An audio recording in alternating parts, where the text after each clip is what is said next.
Good morning, Guardians. Briar Rabbit here. I hope everybody's having an awesome day. Today we have some really interesting news that I want to go over.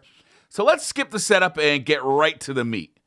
The first piece comes in the form of a forum post on Bungie.net from Bungie community manager Cosmo and sandbox designer Josh Hamrick about changes to health regen perks moving forward. For those unfamiliar with this continuing story, in update 2.5.0.2, Bungie wanted to change the way health regen works for the Hungering Blade perk on Blade Dancers. In doing this, they accidentally changed how basically every other health regen perk worked in the game. Instead of these perks starting to refill your health and shields over a short period of time after activation, they would instead immediately give you a chunk of health and or shields back immediately. This change was unintentional for the majority of the weapons, armor, and abilities it affected. However, it was only discovered by Bungie a few days before the update was scheduled to go live. Bungie decided to leave it in, release the update on time, and then take a look at how the changes affected gameplay and decide on appropriate measures on a later date. Well, now the update has been live for a hot minute. Bungie has some data and they're ready to start talking about changes to the way the perks work on these weapons, armor, and subclasses in the future. It's worth noting some of the reasoning for these changes as well. In the post, Josh Hamrick had this to say: having an enemy's ability or attack to be able to completely erase any progress you've made and completely reset an encounter feels bad. Also, when one-hit kill weapons are less dominant, those abilities and attacks become more dominant, as they're much harder to stop. This change allows those abilities and attacks to still recover large portions of health and buy themselves more time without completely resetting the encounter and negating all damage that had come before. He also goes on to say that while he is giving us numbers for the changes he is looking at, the numbers may change before a patch goes live and the changes are made in-game. So here are the changes. Hungering Blade, Red Death, and Lifesteal are going to keep the change that was introduced in update 2.5.0.2, but get an additional 58% health back on activation. So when you use them, you'll still instantly get a block of health and or shields back up, like you do currently, but the amount of health you get will go up.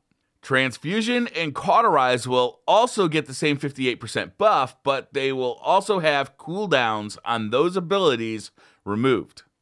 Service Regime, No Backup Plans, Ward of Dawn, Apotheosis Veil, and Embrace the Void are all getting reverted to the pre-update way of operating, with a health and shield gradual fill up after activation. So this is really cool stuff. Not only are they being upfront and forward and communicating like what they're thinking about, what the changes are going to be in the future, but they're giving us real numbers. Like they actually tell us, well, it's a 50% increase to the way it works now, which is, different than the way they normally do it. And I like this way better because it gives the community a chance to kind of give them feedback about the way they're looking at making these changes. And I think that's a good change.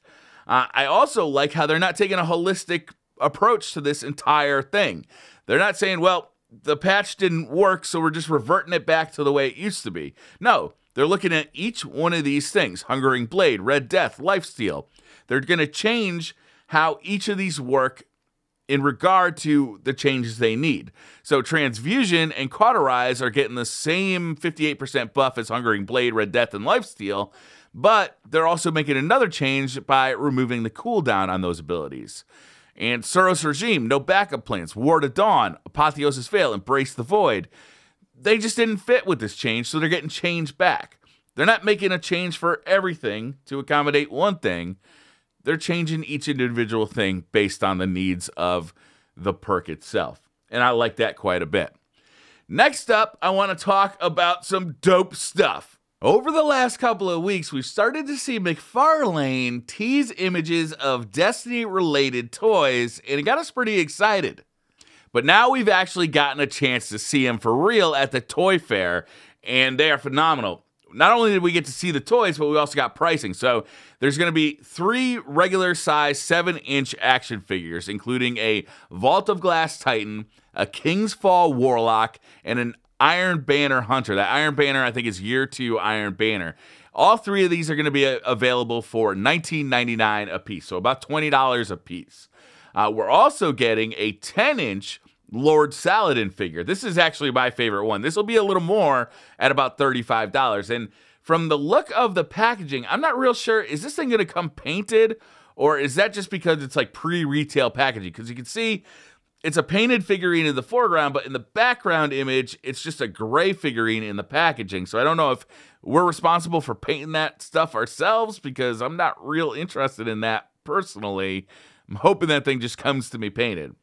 Also, we're getting a life-size Iron Gallahorn replica that'll be available for $150. Now, I don't have $150 sitting around that I can spend on an Iron Gallahorn replica, but if I did, I would have one of these for sure. This thing looks amazing. Like, it's so detailed.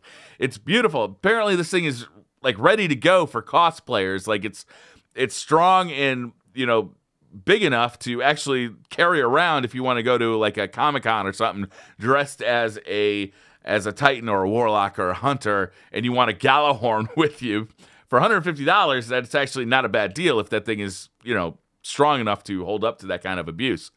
Also, there will be an Galar Wing Deluxe box set, which will be released in the holiday of 2017 for $35. So this stuff is actually really cool. We've seen figurines introduced in the past for Destiny. They were super expensive. This stuff is much more affordable. I really like that Vault of Glass Titan for $20 and the Lord Saladin figure for $35. I don't know how much of this stuff I'll actually buy, but it is really cool stuff. So that's going to wrap up this video, guys. Thank you very much for watching. Hit that like button if you liked the video. Hit subscribe if you're new to the channel, and I'll see you guys tomorrow.